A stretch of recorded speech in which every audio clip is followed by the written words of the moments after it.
Gadis desa ini dihina tetangganya karena rawat pria gila. Namun ketika identitas pria terungkap, semua syok ternyata. Oh iya, sebelum lanjut, jangan lupa klik tombol like. Terima kasih. Di kaki perbukitan desa Sukaendah, berdirilah sebuah rumah reot berdinding bambu yang warnanya telah pudar ditelan musim. Rumah itu terletak di ujung sawah, jauh dari jalan utama dan hiruk-pikuk pasar desa. Disitulah Ranti tinggal, gadis yatim piatu berusia 22 tahun yang lebih akrab dengan tanah dan langit daripada dengan manusia. Ia membagi harinya antara menanam singkong, menyiram tanaman bunga yang ia rawat di pinggir jendela, dan membaca buku-buku usang yang dibelinya kiloan di pasar Loa kecamatan. Sejak kedua orang tuanya meninggal dalam kecelakaan 10 tahun lalu, Ranti hidup seorang diri. Tak ada saudara dekat. Hanya beberapa tetangga yang sekadar basa-basi saat melewati jalan sempit di dekat rumahnya. Yang benar-benar dekat hanyalah Mak Inem, seorang janda tua beranak 3 yang sering Ranti bantu. Orang bilang Mak Inem agak pikun, tapi bagi Ranti, ia seperti ibu yang tersisa. Ranti tak banyak bicara. Hidup membuatnya hemat kata dan penuh perhitungan. Setiap butir beras yang dimasaknya diukur dengan cermat. Setiap tetes air yang ia angkut dari sumur desa dijaga agar tak tumpah. Tapi meski hidup kekurangan, Ranti tidak pernah pelit menolong. Ia memberi telur ayamnya pada anak-anak yang kelaparan, menambal baju tetangga dengan jarum tua peninggalan ibunya, atau sekadar meminjamkan bahunya untuk orang yang ingin menangis diam-diam. Namun, desa tak selamanya ramah pada orang baik. Sejak lama, Ranti sudah jadi bahan gunjingan. Ia disebut aneh karena belum menikah di usia 22. Ia dibilang keras kepala karena menolak lamaran Dharma, anak juragan padi, hanya karena tak ingin dijadikan istri kedua. Di warung kopi, para lelaki desa sering memperdebatkan keganjilan Ranti. Di rumah-rumah, ibu-ibu menuduhnya sebagai perempuan sombong yang terlalu memilih. Cantik sih, tapi muka dingin begitu, siapa yang mau? Ujar Bu Ratmi sambil mengiris bawang. Atau jangan-jangan, dia simpan-simpanan dari kota?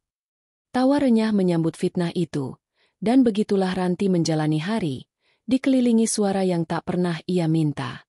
Sampai suatu sore hujan mengguyur sawah begitu derasnya, membasahi tanah dan membentuk genangan di sepanjang jalan. Ranti pulang dari ladang membawa seikat daun singkong dan kantong plastik berisi jagung. Saat melewati saluran air besar di dekat kebun Pak Bakar, ia melihat sesuatu yang aneh. Seonggok tubuh manusia tergolek di sisi parit, setengah tertutup ilalang dan lumpur. Awalnya ia takut. Mungkin itu orang mabuk. Mungkin juga mayat. Tapi nalurinya berkata lain. Ia mendekat, melawan degup jantungnya sendiri. Pria itu masih bernapas. Tubuhnya kurus, wajahnya kotor, bajunya robek. Ada luka di pelipisnya dan darah mengering di bibir. "Pak, bisa dengar saya?" tanya Ranti pelan. Tak ada jawaban. Tubuh pria itu hanya bergeming lemah, seperti kain basah yang sudah kehilangan bentuknya. Tak seorang pun terlihat di sekitar. Hujan masih turun deras. Langit menggelap lebih cepat dari biasanya. Ranti tahu ia harus bertindak. Dengan susah payah, ia mengangkat pria itu ke dalam gerobak kecil yang biasa ia gunakan untuk mengangkut hasil panen. Perjalanan ke rumah menjadi semakin berat.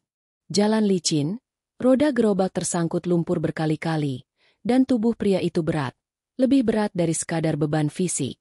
Saat tiba di rumah, langit sudah hitam. Ia membersihkan luka pria itu dengan air hangat, mengganti bajunya dengan pakaian ayahnya yang masih tersimpan, dan menyalakan api kecil di perapian. Malam itu, pria asing itu tidur di atas tikar pandan di ruang tengah. Wajahnya tenang, meski tubuhnya masih gemetar. Keesokan harinya, desas-desus pun mulai menyebar. Bu Ratmi yang melihat Ranti mendorong gerobak dari kejauhan mulai mengarang cerita. Katanya Ranti menyelundupkan laki-laki dari kota. Ada juga yang bilang itu pacarnya yang disembunyikan dari dulu. Anak-anak kecil yang biasanya mampir bermain, dilarang ibunya masuk pekarangan rumah Ranti. Hari demi hari, cibiran semakin nyaring. Beberapa orang menaruh surat tanpa nama di depan rumah Ranti. Isi pesannya menyuruhnya mengusir lelaki tak jelas itu, kalau tidak ingin diusir dari desa. Namun, Ranti bergeming. Pria itu butuh waktu 3 hari untuk sadar. Saat matanya terbuka, ia memandangi atap rumah dan berkata, "Di mana saya?" Suaranya serak, matanya buram. "Kau di rumahku," jawab Ranti. "Aku menemukanku dekat parit. Kau pingsan dan terluka. Sudah 5 hari kau di sini." Pria itu diam lama. Ia mencoba duduk, tapi tubuhnya terlalu lemah. "Namaku Bagas," katanya akhirnya. "Terima kasih. Aku tak tahu harus bagaimana." Ranti tak banyak tanya. Ia hanya menyodorkan bubur dan segelas air hangat. Ia tak butuh tahu siapa pria itu, dari mana asalnya, atau kenapa ia tergeletak di sawah. Baginya, siapapun yang terluka layak ditolong. Dan kalau dunia ini kejam, biarlah rumahnya jadi tempat perlindungan terakhir. Seminggu berlalu. Bagas mulai kuat. Ia membantu menyapu halaman, menimba air, dan menanam bibit cabai. Ia tak pernah bertanya kapan ia harus pergi, dan Ranti tak pernah memintanya untuk segera. Kebersamaan mereka sederhana, seperti dua manusia yang sama-sama pernah kehilangan dunia. Namun, di luar rumah, badai terus berputar. Tetangga makin galak. Beberapa mengancam akan melapor ke kepala desa. Bu Ratmi bahkan berkata terang-terangan, "Perempuan sepertimu bikin malu desa. Kalau tak mau pergi, kami yang akan usir." Ranti hanya diam. Ia membawa tenang dalam setiap langkahnya, tapi hatinya mulai retak. Setiap malam, ia menulis di buku catatannya. Mereka tak tahu bagaimana rasanya melihat seseorang yang hampir mati menjadi hidup lagi. Mereka tak tahu bagaimana heningnya rumah ini sebelum Bagas datang. Dan hari itu, hujan kembali turun seperti malam pertama kali ia bertemu Bagas. Tapi kali ini, bukan air dari langit yang membasahi wajah Ranti, melainkan air mata yang selama ini ia tahan. Ia tahu, hidupnya tak akan pernah sama lagi. Pagi di desa Sukaendah biasanya dimulai dengan suara ayam, denting panci dari dapur warga, dan gemericik air dari sumur tua. Namun bagi Ranti, pagi hari bukan lagi waktu yang damai. Sejak ia menampung Bagas, semua berubah. Pandangan mata tetangga tidak lagi ramah. Senyum-senyum basi bermunculan, bukan karena hormat, tapi karena mengandung rasa curiga. Seminggu pertama, mereka hanya berbisik. Minggu kedua, mulai terdengar dari mulut ke mulut. Di warung Bu Ida, tempat orang biasa ngopi dan membeli kebutuhan pokok, Ranti menjadi pokok cerita favorit. Katanya laki-laki itu tinggal di rumah Ranti tanpa nikah. Celetuk Bu Ratmi sambil menyeruput kopi manis. Mereka itu pasti udah ngapa-ngapain. Lah wong satu rumah. Siapa yang bisa jaga mata? Mungkin itu suaminya diam-diam, timpal Bu Inah. Tapi kalau iya, kenapa nggak pernah ada kenduri? Nggak ada undangan. Tawa menggelegar, seolah mereka sedang membicarakan sandiwara lucu. Padahal, apa yang mereka katakan menggores harga diri seseorang yang hanya mencoba menolong sesama manusia. Desakan semakin menjadi ketika Pak RW datang ke rumah Ranti bersama 2 orang hansip dan membawa serta ketua RT. Mereka berdiri di depan rumah saat Ranti sedang menjemur pakaian. Bagas sedang memotong batang singkong di belakang rumah. "Ranti," kata Pak RW dengan suara yang dibuat sehalus mungkin tapi penuh penekanan. "Kami dapat laporan dari warga bahwa ada laki-laki asing tinggal di sini. Apa benar?" "Benar, Pak RW," jawab Ranti dengan tenang. "Dia butuh bantuan. Saya hanya menolong." "Menolong? Iya. Tapi kamu perempuan belum menikah. Dia laki-laki." Warga resah. Apalagi ini desa, bukan kota. Kalau ada yang lihat, dikira apa nanti? "Biar orang lihat apa saja, Pak. Yang penting saya tahu saya tidak berbuat salah." Pak RW terdiam. Tak menyangka Ranti menjawab setegas itu. Tapi RT yang sedari tadi dia menimpali. "Kami tidak bisa melarangmu menolong, Ranti. Tapi kalau ini dibiarkan, bisa jadi masalah. Apa kamu mau jadi bahan omongan seumur hidupmu?" Ranti menunduk. Bagas muncul dari belakang dengan peluh menetes. Ia mendengar segalanya, tapi memilih diam. Ia hanya berdiri di dekat pintu, memandangi Ranti. Setelah para perangkat desa pergi, Bagas masuk dan duduk di bangku kayu tua di sudut rumah. Aku harus pergi, katanya tiba-tiba. Kenapa? Tanya Ranti. Aku beban. Kau dihina karena aku. Aku dengar semuanya. Aku hanya ingin sembuh, bukan membuatmu jadi musuh semua orang. Ranti duduk di lantai, menatap lantai bambu rumahnya. Ada perasaan hampa yang mengendap dalam dirinya. Ia ingin bilang bahwa kehadiran Bagas justru membuat rumah itu hidup kembali. Tapi mulutnya terlalu berat untuk mengatakan semua itu. Mereka tidak tahu kau menyelamatkanku, lanjut Bagas pelan. Aku pernah punya segalanya. Ranti, uang, jabatan, rumah besar. Tapi kehilangan semua itu membuatku hilang arah. Kalau bukan karena kau, mungkin aku sudah mati di saluran air itu. Ranti akhirnya menatapnya. Mata mereka bertemu. Hening menggantung lama. Kau tidak berhutang apa-apa padaku, kata Ranti. Dan aku tidak menyesal menolongmu. Yang salah adalah mereka yang menilai hanya dari apa yang mereka lihat, bukan apa yang sebenarnya terjadi. Namun, semangat itu tak cukup menahan badai yang terus-menerus menerpa. Hari-hari berikutnya, hidup Ranti makin berat. Di kebun, orang-orang menarik diri darinya. Di jalan desa, anak-anak diminta menjauh. Bahkan Mak Inem, satu-satunya yang masih setia padanya, mulai terlihat khawatir. Ranti, katanya suatu malam, aku percaya padamu. Tapi warga desa itu mudah berubah. Hati-hati, nak, jangan biarkan mereka menghancurkanmu. Ranti tersenyum. Aku hanya menolong. Mak, apa itu salah? Mak Inem tidak menjawab. Ia tahu dunia tidak selalu adil bagi orang yang memilih hati di atas hukum sosial. Dan malam itu, untuk pertama kalinya sejak Bagas tinggal, Ranti menangis dalam diam. Ia menangis bukan karena takut, tapi karena lelah menjadi manusia yang terus-menerus diuji kesabarannya. Ia lelah menjadi pusat gunjingan, padahal niatnya murni. Ia lelah harus menjelaskan bahwa menolong bukanlah dosa. Bagas menyadari itu. Ia mendengar isakan pelan dari bilik kamar Ranti.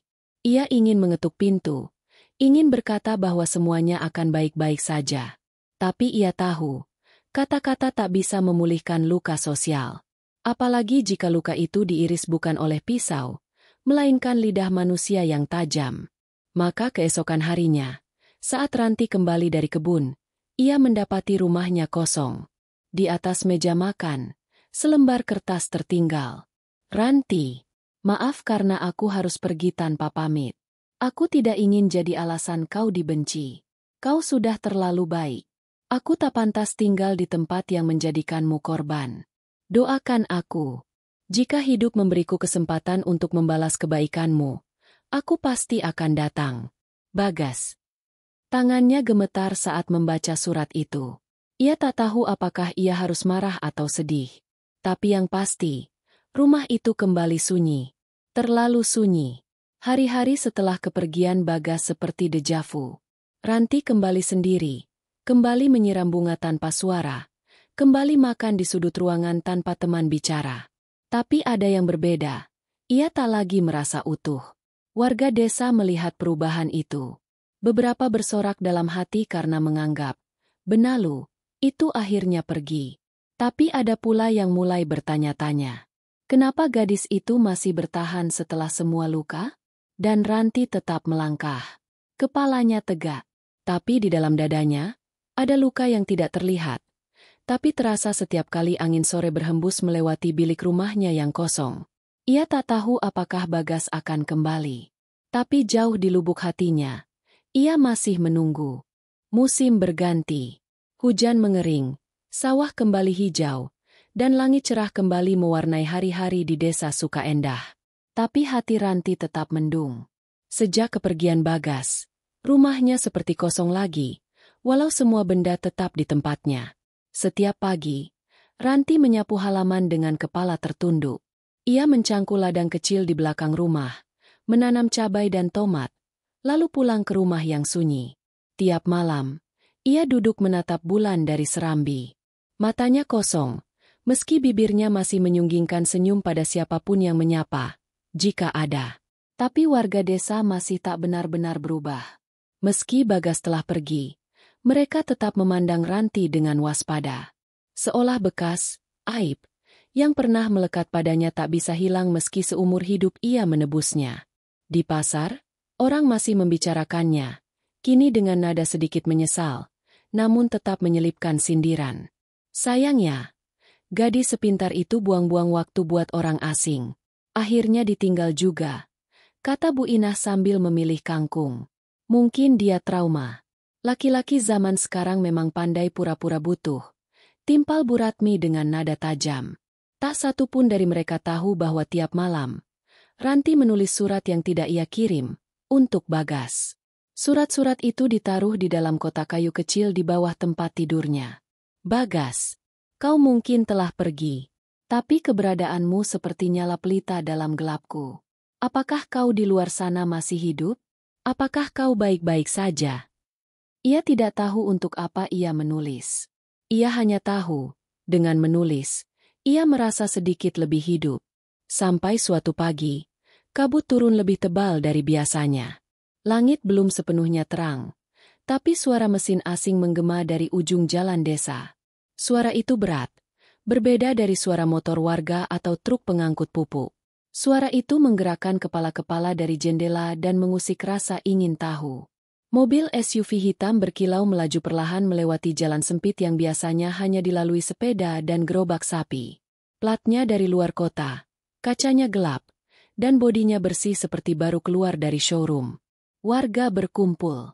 Beberapa mengikuti dari belakang. Anak-anak berlarian di samping. Penasaran. Mobil itu terus melaju, lurus ke ujung desa, dan berhenti, tepat di depan rumah Ranti. Beberapa warga ternganga. Bu Ratmi yang baru saja menjemur pakaian, berhenti menjemur dan malah memelototi mobil itu. Pak Darto yang sedang menambal ban sepedanya, meletakkan alat tambalnya dan menatap tak percaya. Pintu mobil terbuka. Dari dalam keluar seorang pria berpakaian jas kasual, celana kain abu-abu, sepatu kulit mengkilap. Rambutnya rapi, kulitnya bersih, dan wajahnya. Bagas? Gumam Ranti dari ambang pintu. Nyaris tak percaya. Bagas tersenyum. Tidak banyak bicara, hanya melangkah pelan, lalu berdiri di hadapan Ranti. Sudah lama, ya, katanya ringan.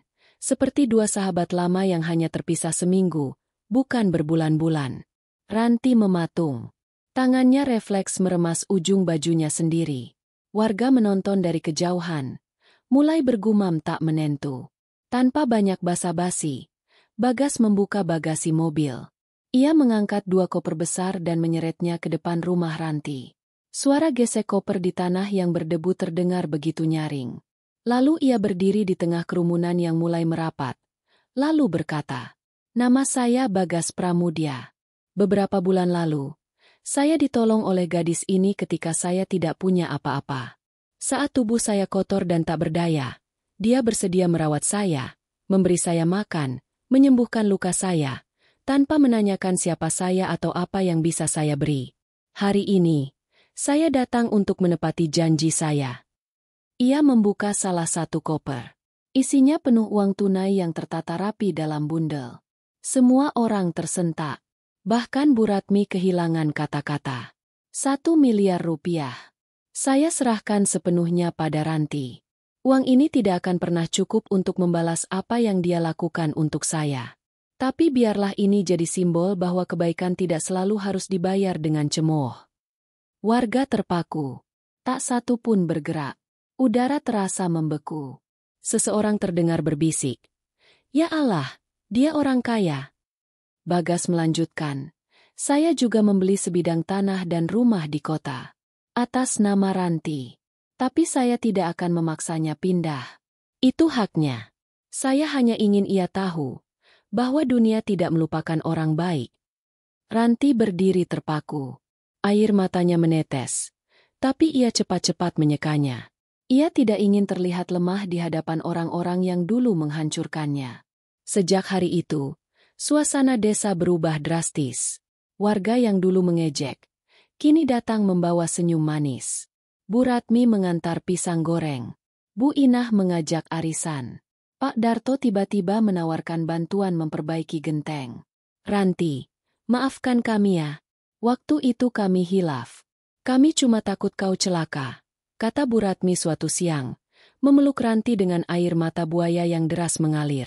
Ranti tersenyum, tapi matanya dingin. Ia mengangguk pelan, tapi dalam hatinya tahu, maaf bisa diucapkan, tapi luka tetap berbekas. Ia tidak ingin menyimpan dendam, tapi ia juga tidak lupa. Desa yang dulu menyingkirkannya, kini memujanya. Tapi Ranti tetap Ranti yang dulu. Ia masih bangun pagi, menyiram bunga, mencangkul ladang. Bedanya, sekarang ia tak sendirian. Bagas mendirikan saung kecil di samping rumah untuk menulis dan mengelola bisnis daring. Ia tetap tinggal di desa, tak mau pergi, karena katanya, aku tidak ingin kembali ke kota yang dulu membuatku lupa menjadi manusia. Dan rumah reot di ujung sawah itu kini berubah. Tidak hanya karena uang 1 miliar atau mobil SUV hitam. Tapi karena dua orang yang saling menemukan bukan karena rupa, bukan karena harta, melainkan karena rasa yang tumbuh diam-diam dalam luka dan kesetiaan. Tapi di balik senyum Ranti, di balik keramahan warga yang kembali manis, ada satu kebenaran yang tak terucap, bahwa manusia memang seringkali baru menghargai kebaikan, setelah kebaikan itu kembali dalam bentuk uang dan kemewahan. Dan Ranti? Ia tidak menyesal telah memilih kebaikan, meski itu dulu dianggap dosa. Pagi itu, desa Sukaendah seperti berubah menjadi panggung sandiwara. Warga-warga yang dulu menatap Ranti dengan sinis kini berlomba menunjukkan keramahan. Seakan-akan mereka semua menderita amnesia kolektif, melupakan setiap hinaan yang pernah mereka lontarkan, setiap kata pedas yang pernah mereka lemparkan di belakang punggung Ranti. Bu Ratmi datang membawa sepiring bolu kukus yang biasanya hanya ia sajikan untuk tamu istimewa. Ia mengetuk pintu dengan senyum dipaksakan dan mata yang sibuk mengintip isi rumah dari sela-sela daun pintu. Ranti, ini bolu buatan sendiri. Masih hangat. Loh, itu mobilnya Bagas, ya? Wih, gede amat. Kayak di sinetron. Ranti menerimanya dengan sopan. Ia tak mau kasar. Tapi nada suaranya datar. Senyumnya hanya seulas. Setelah menutup pintu, ia meletakkan bolu itu di atas meja tanpa mencicipinya. 5 menit kemudian, giliran Pak Darto yang datang. Ranti, sawahmu itu udah lama nggak disiram, ya? Kalau mau, saya bisa bantu. Biar tanamannya subur. Nggak usah bayar. Anggap aja tetangga. Dan begitu seterusnya. Sehari itu rumah Ranti tak pernah sepi dari tamu. Ada yang datang membawa kue, ada yang menawarkan kerjasama, bahkan ada pula yang tiba-tiba menyodorkan proposal pengadaan alat pertanian. Semua seolah ingin menebus masa lalu dengan cara yang terlalu cepat dan terlalu palsu.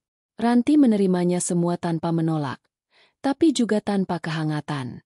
Ia tahu, kebaikan yang datang terlambat bukanlah kebaikan, itu hanya strategi.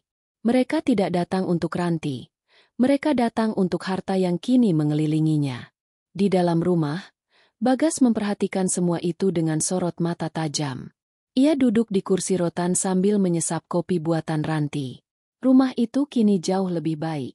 Dinding sudah dicat, atapnya diperkuat, dan halaman belakang kini menjadi kebun kecil dengan bunga dan sayur tertata rapi. Tapi dalam kesempurnaan itu, ada sesuatu yang tetap tidak bisa dibeli, kepercayaan. Ranti, kata Bagas suatu sore, kau baik sekali pada mereka. Padahal mereka dulu. Ranti menoleh perlahan. Ia menatap Bagas dengan mata yang tak lagi berbinar seperti dulu. Aku tak bisa membalas luka dengan luka, katanya lirih. Kalau aku ikut membenci, aku tak beda dengan mereka. Tapi bukan berarti aku melupakan. Bagas terdiam. Kalimat itu mengendap dalam pikirannya. Ia tahu Ranti sedang berjuang menjaga harga diri di tengah badai pujian palsu. Dan itu jauh lebih menyakitkan daripada saat dia dicemooh terang-terangan. Beberapa hari kemudian, kepala desa datang bersama istrinya. Kali ini bukan untuk menegur, melainkan untuk memohon. Ranti, kata Pak Kades dengan suara dibuat hangat. Kami ingin undang kamu jadi pembicara di acara peringatan Hari Desa. Kau inspirasi. Nak, anak muda yang mengubah hidup dari bawah. Kami semua bangga padamu. Ranti nyaris tertawa. Bukan karena senang, tapi karena absurditas yang tak bisa ia cerna. Dulu, saya dianggap aib, katanya pelan. Sekarang saya dianggap inspirasi. Apa yang berubah, Pak? Pak Kades tercekat. Istrinya mencoba menenangkan suasana dengan berkata, ya namanya orang, kadang baru sadar setelah melihat hasil. Jangan disimpan di hati ya, Nak. Tapi hati Ranti memang tak pernah bisa dilupakan. Ia ingat setiap wajah, setiap kalimat. Ia ingat ketika pintu rumahnya diketuk hanya untuk ditegur, bukan untuk ditolong.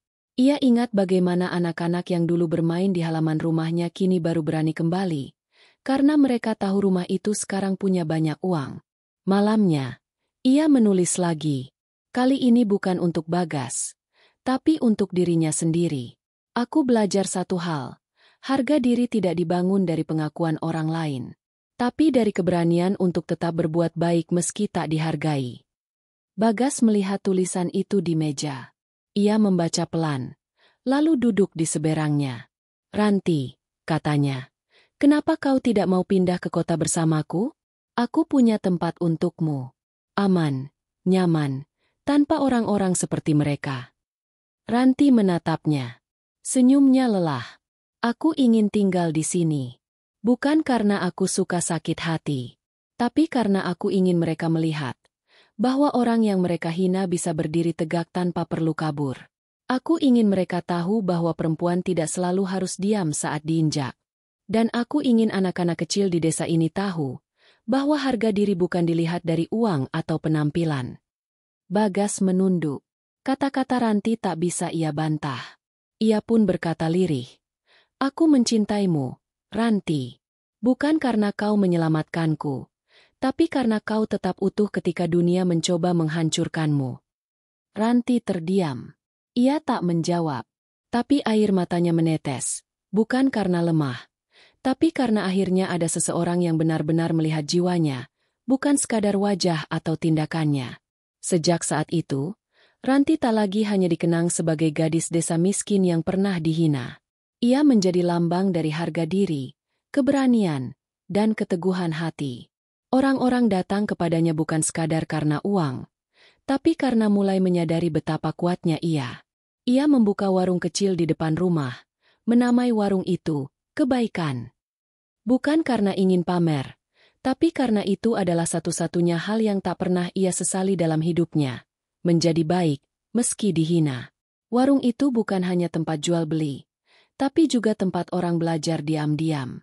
Belajar bahwa dulu mereka salah. Bahwa manusia yang paling sederhana bisa menyelamatkan seseorang, dan kadang dunia pun ikut berubah karenanya. Ranti tak lagi marah, tapi ia juga tidak memaafkan begitu saja. Dan dalam setiap langkahnya di pematang sawah, dalam setiap angin yang meniup rambutnya, ada keheningan yang penuh makna, bahwa kemenangan sejati bukan saat orang bertepuk tangan, tapi saat kita tahu kita tak pernah menyerah, bahkan saat semua pintu ditutup. Beberapa bulan setelah kedatangan Bagas dan koper berisi uang itu, rumah Ranti sudah nyaris tak bisa dikenali. Dindingnya tak lagi reot. Halaman depannya kini dipagari kayu jati dengan bunga marigold kuning oranye tumbuh rapi di sepanjang sisi. Di beranda, ada papan kecil bertuliskan, Warung Kebaikan, dengan huruf tangan yang sederhana tapi bersih. Namun perubahan terbesar bukan pada rumahnya, melainkan pada cara desa melihatnya. Kini, jika Ranti berjalan di pasar, semua orang menyapa. Selamat pagi, Ranti. Ayo mampir ke warung, enduk. Cantik banget hari ini, kayak ibu kota. Padahal, dulu mereka bahkan enggan menatap matanya. Tapi Ranti tidak silau. Ia tahu mana sapaan yang tulus dan mana yang lahir dari rasa bersalah atau, yang lebih sering, rasa takut kehilangan muka. Namun ia tidak mendendam. Ia tetap melayani mereka di warung, tetap menjual telur, gula, sabun, dan air galon seperti biasa. Ia tersenyum jika dibutuhkan. Ia ramah sebatas wajar. Tapi hatinya kini punya batas. Ia tak membuka semua pintu seperti dulu. Bagas tetap tinggal di desa, meski ia bisa dengan mudah kembali ke kehidupannya di kota. Ia menyewa satu rumah kosong tak jauh dari ladang, dan setiap pagi ia berjalan ke rumah Ranti membawa 2 cangkir kopi, satu untuk dirinya, satu untuk Ranti. Hubungan mereka tumbuh perlahan, seperti benih yang disiram sabar. Tidak ada janji besar, tidak ada bunga mawar atau rayuan. Hanya kebersamaan yang konsisten. Ranti tidak pernah menyebut cinta, tapi setiap kali Bagas sakit, ia menyeduh teh jahe. Setiap kali Bagas diam terlalu lama, ia tahu saat itu lelaki itu sedang memikirkan luka-luka lamanya. Hingga pada suatu malam, di bawah pohon mangga tua yang sudah ada sejak masa kecil Ranti, mereka duduk berdua. Angin membawa suara jangkrik dan aroma tanah basah. "Aku ingin menikahimu," kata Bagas tiba-tiba.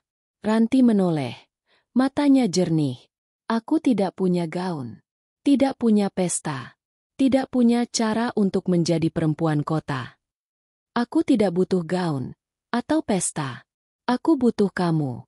Perempuan desa yang pernah mengobati tubuhku dan membangkitkan jiwaku." Air mata Ranti mengalir. Pelan, tenang. Pernikahan mereka dilangsungkan dengan sangat sederhana. Hanya ada beberapa orang terdekat. Mak Inem yang duduk di kursi roda di bawah pohon, anak-anak kecil yang dulu masih bermain di halaman Ranti saat seluruh desa menjauhinya, dan 1-2 warga yang benar-benar menyesal. Tidak ada gemerlap lampu atau undangan ribuan. Tapi senyum Ranti lebih terang dari semua cahaya. Setelah pernikahan itu, Ranti memutuskan sesuatu yang mengejutkan banyak orang. Ia menyumbangkan setengah dari uang 1 miliar yang diberikan Bagas. Separuhnya digunakan untuk memperbaiki sekolah desa, membangun posyandu, dan membeli mesin penggiling padi yang bisa dipakai bersama oleh petani-petani kecil. Sebagian warga menangis. Sebagian lain merasa malu. Bu Ratmi datang malam-malam, membawa tumpeng. Ia meminta maaf lagi, kali ini sambil berurai air mata yang entah benar atau tidak. Ranti menerimanya. Tapi setelah Bu Ratmi pergi, ia hanya menatap pintu. "Kadang manusia butuh waktu sangat lama untuk benar-benar menyesal," gumamnya. Dan ia tidak salah. Karena ada yang berubah. Tapi ada juga yang tetap sama. Ranti kini dihormati. Tapi bukan karena orang-orang tiba-tiba sadar akan nilai moral, melainkan karena mereka tak ingin terlihat buruk di mata orang yang kini berkuasa. Itulah mengapa, meski ia memaafkan, ia tak pernah benar-benar membuka hatinya untuk semua orang seperti dulu. Bagas mengerti. Ia tak pernah memaksa Ranti untuk melupakan semuanya. Ia hanya selalu ada, menjadi sandaran yang tak menuntut. Malam-malam mereka kini tenang. Mereka makan malam berdua, berbicara soal bibit tomat dan langit yang mendung. Kadang Bagas membaca koran sambil memijit kaki Ranti yang pegal. Kadang Ranti menyanyi pelan sambil menyiapkan teh. Hidup tak mewah, tapi damai. Suatu hari, saat Ranti duduk di belakang rumah menulis, seorang pemuda datang. Ia mengenakan baju kumal, sepatunya berlumpur, dan wajahnya lusuh. Ia meminta air, lalu berkata ia tersesat dalam perjalanan mencari kerja. Ranti menatapnya lama, lalu ia bangkit, menuangkan air, dan menaruh sepotong roti di atas piring. "Minum ini. Makan pelan-pelan," katanya. Bagas muncul dari dalam rumah, melihat pemandangan itu, lalu tersenyum. "Masih sama seperti dulu, ya?" bisiknya. Ranti mengangguk pelan. "Aku pernah bilang, kan? Kebaikan bukan karena aku ingin dianggap suci, tapi karena aku tahu rasanya jadi orang yang tak diinginkan dunia." Waktu terus berjalan. Warung kebaikan menjadi pusat kehidupan kecil di desa. Anak-anak datang untuk belajar. Ibu-ibu mengobrol di teras, dan Bagas membuka kelas daring tentang kewirausahaan dari salah satu ruangan kecil di rumah mereka. Dan Ranti? Ia tetap menulis. Surat-surat untuk Bagas kini telah berganti menjadi catatan harian, tentang hidup, tentang luka, dan tentang bagaimana manusia bisa berubah. Tapi tidak semua berubah karena sadar, sebagian karena takut. Dan saat senja datang, dan matahari menembus jendela bambu rumahnya, Ranti selalu duduk di beranda dengan secangkir teh, Memandangi jalan tanah yang dulu pernah mengantarkannya pada kesepian, dan kini menjadi jalan menuju kehidupan yang ia bangun dengan luka, keteguhan, dan diam-diam. Dengan cinta. Bukan cinta yang gaduh, tapi cinta yang tumbuh, dari rasa hormat, luka yang disembuhkan, dan janji yang tak pernah diucapkan, karena sudah terbukti. Tamat. Terima kasih telah mendengarkan kisah ini, semoga bermanfaat.